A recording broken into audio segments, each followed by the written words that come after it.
আমরা যখন বাজার থেকে ডিম কিনে নিয়ে আসি তখন ডিমের ভিতরে অনেক ধরনের ময়লা লেগে থাকে। এই যে দেখতে পাচ্ছেন ডিমের ভিতরে অনেক ধরনের ময়লা লেগে আছে। তো আমরা অনেকেই এই ময়লাটা ক্লিন না করে এই ডিমটা রান্না করে খেয়ে থাকি। ডিম এই ময়লা অবস্থায় রান্না করে একদম খাওয়া ঠিক না। তো ডিম আমরা কিভাবে পরিষ্কার করে খাবো সেটাই আমি আপনাদের দেখাবো।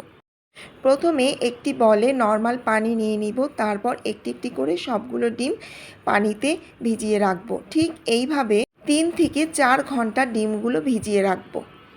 3-4 ঘন্টা পরে ডিমগুলো থেকে পানিগুলো ফেলে দিয়ে তারপরে আবার নর্মাল পানি দিয়ে আস্তে আস্তে করে হাত দিয়ে এভাবে পরিষ্কার করে নিব।